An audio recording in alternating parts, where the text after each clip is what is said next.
موږ به تر څو پورې د یو بل جنازې اخلو په پښتونخوا وطن کې هر ورځ لاشونه وینو کله د پلار کله د ورور مات اندامونه وینو له هرې خوا د یتیمانو فریادونه راځي د اخ پلار جانه های ورور جانه آوازونه راځي له هر یو کلي نه د مړو اعلانونه راځي د لر او بر افغان وطن نه متمونه راځي د لوبو وخت کې وي معذور مو شي بچیان د وطن ورته بمونه شخوي څوکیداران د وطن زمونږ په غوښو یې ماړه کړل سپي لیوان د وطن خو بیا مو هم په یوه خوله نه شول مشران د وطن زمونږ خو پیغلې د بابا په کورو کونډې شي په یوه بل کلي کې خیرات غواړي بربنډې شي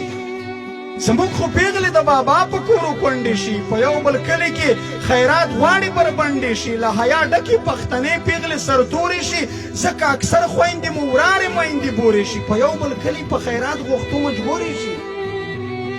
د سر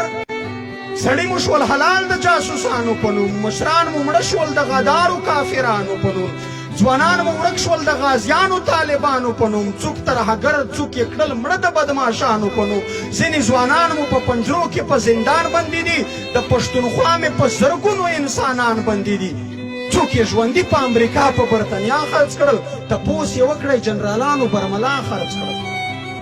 کلی کورونه بازارونه راته ړنګ کړل پنجاب ټول مارکیټونه بازارونه راته ړنګ کړل پنجاب ټول کالجونه او سکولونه راته ړنګ کړل پنجاب ټول تاریخي خوندي ځایونه راته ړنګ کړل پنجاب ټوله نړۍ کې یې په نوم د ترهګر بدنام کړو استاد شاګرد ملا او می هم یې کم ستر بدنام کړو زمونږ په وینو یې خپل ځان ته بلډینګونه جوړ کړل ځان ته یې کوس په ټول پنجاب کې محلونه جوړ کړل 83 کاله شي غلام یې له پښتون جوړ کړی د منډیې د خرڅ نیلام یې له پښتون جوړ کړی